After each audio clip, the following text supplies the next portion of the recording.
ሰላም እንዴት ናችሁ? ሰላም ናችሁ የቤተሰቦቼ? እኔ እግዚአብሔር ይመስገን ሰላም ነኝ።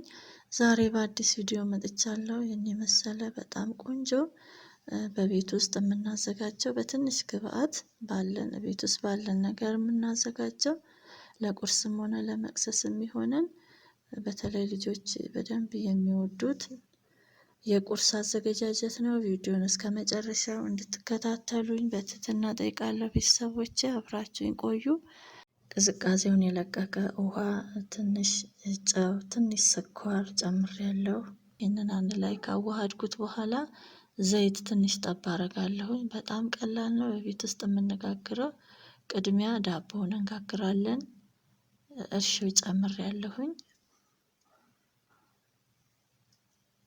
ለማቦካው ዱቄት 11 ግራም እርሾ ጨምሬያለሁኝ።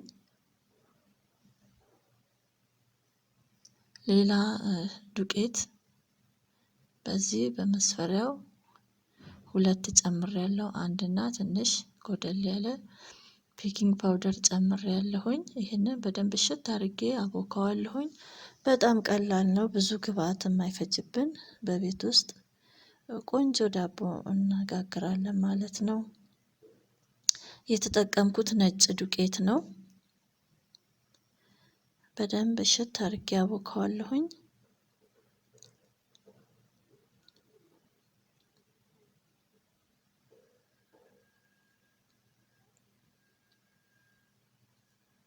በደንብ አሸዋለሁኝ። በደንብ መታሸት አለበት። ውሃው እንዳልኳችሁ ከውጭ ነው ያልቀዘቀዘ ማለት ነው። ቅዝቃዜውን የለቀቀ ውሃ ነው። ለሰስ ብናደርገው ምንም ችግር የለውም። ያው አየሩ ሞቃት ስለሆነ ውሃው ብዙ አልቀዘቀዘብኝም። ስለዛ በደንብ አሸሁት። በደንብ ነው የታሸው። ከዛ ይህንን በላስቲክ ሸፍኜ አስቀምጠዋለሁኝ። እጠብቀዋለሁኝ በደንብ ብድግ እስከሚል ድረስ ኩፍ እስከሚል እጠብቀዋለሁኝ። ከዛ ተመልሼ መጥቻለሁ። ይሄንን እንደምታዩት ቆንጆ ሆኖ ኩፍ ብሏል።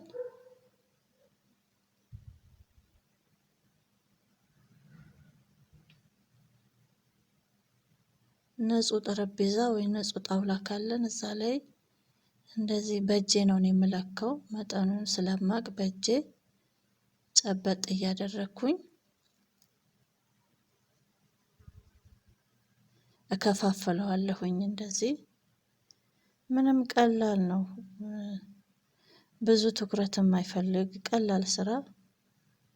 ግን እንግዛው ብንለው ሱቅ ወጥተን እንግዛ ብንል ምንም ብዙ ገንዘብ ነው የምንጠየቀው። በዛ ላይ ምንም አጥጋቢ ያልሆነ ነገር ነው። ስለዛ በቀላሉ እንደዚህ ቤታችን ውስጥ መስራት እንችላለን። ማብሰያ ካለን በዳቦ መጋገሪያ ውስጥ ይሆናል። ኦቨን ከሌለ ዳቦ መጋገሪያም እዛ ውስጥ አስገብተን ማብሰል እንችላለን።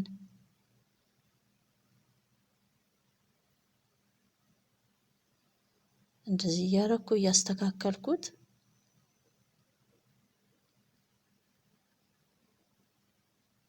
በምንፈልገው ቅርጽ ማስተካከል እንችላለን። እንደዚህ እየዳመጥኩት ከዛ ጥፍ አረኩት መልሼ። እዛ ይሄን ደግሞ ሳብ አረገውና ጠቅለል አድርገን አስተካክለን መንጋግርበት ትሪ ላይ ዘይት ቀብተን አድርገን እንደረድረዋለን ማለት ነው። በጣም ቀላል ነው።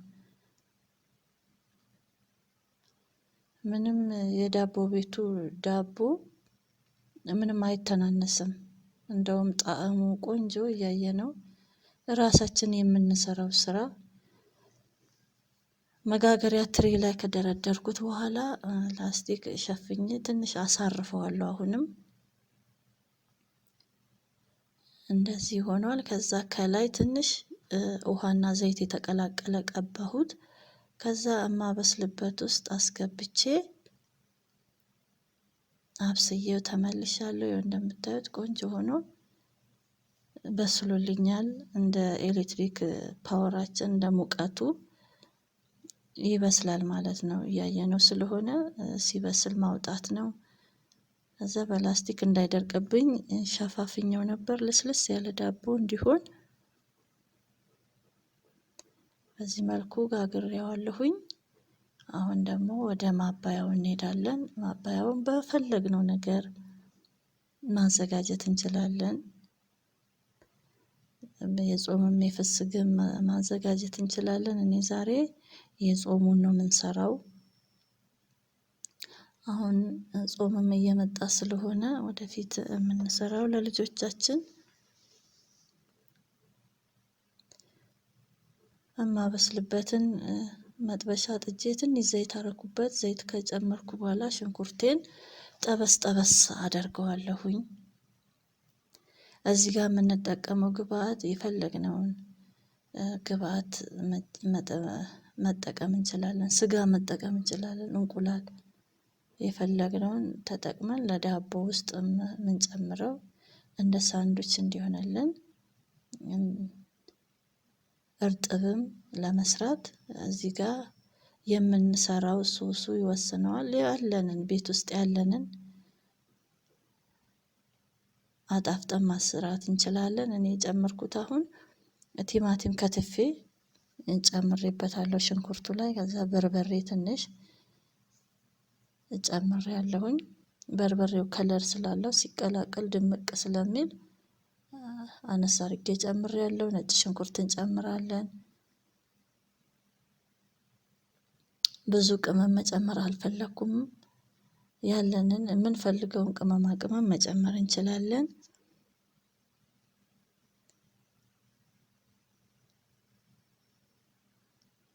በደንብ እንዲዋሃድ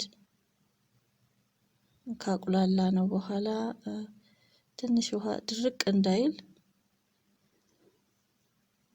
ውሃ ጠባ እናደርግበታለን። ላላ እንዲልልን እንዳይደርቅብን።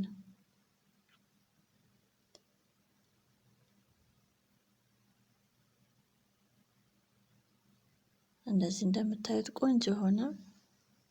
እያበሰልኩት ነው። ቲማቲሙ ጣዕሙ ቲማቲም እንዳይልብን ከበርበሬው ከሽንኩርቱ ከዘይቱ ጋር ሲቁላላ ይጣፍጣል ማለት ነው። ትንሽ እንዲቁላላ ጊዜ ሰጥቼዋለሁኝ። ከዛን ያዘጋጀሁት የተጠበሰ ድንች ነው። ድንቹን ስጠብስ አላሳየኋችሁም። ያው ጊዜውም ቪዲዮም እንዳይረዝም ብዬ ጠብሼ ያስቀመጥኩት ድንች ነበር። እሱን ቀላቅልበታለሁኝ። ከላይ ጨው ማጣፈጫ እንጨምራለን።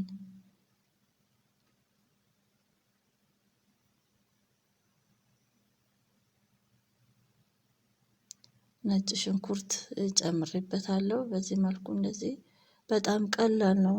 ብዙ ግብአት አይጠይቀንም። ባለን ቤት ውስጥ ባለን ነገር ማዘጋጀት እንችላለን ማለት ነው። ይሄን የሰራሁት አሁን ለተጋገረው ዳቦ ማባያነት እንዲሆን የሰራሁት። ለቁርስ ቆንጆ ነው። መክሰስም ልጆች በተለይ በጣም የሚወዱት ከሻይ ጋር በጣም ይወዳሉ። ይህንን ማዘጋጀት እንችላለን። ቀላል ነው ቤተሰቦቼ።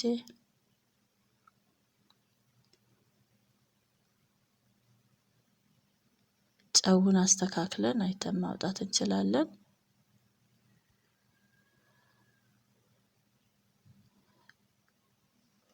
ቃሪያ ሲወጣ ጣል ጣል ማድረግ እንችላለን።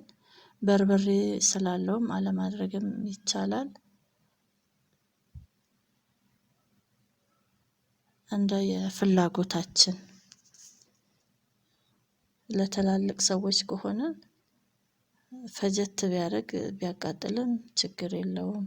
ለልጆች ከሆነ ደግሞ ቃሪያ ለማድረጉ ይመረጣል ማለት ነው።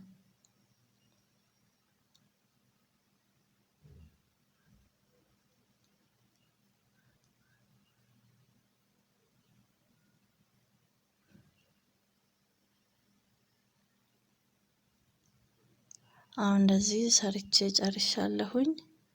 አሁን የጋገርነው ዳቦ ውስጥ መሀል መሀሉ እየከተትን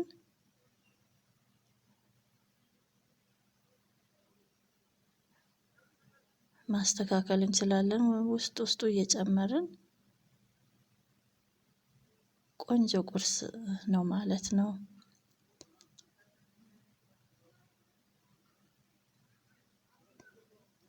ቤት ውስጥ ያለንን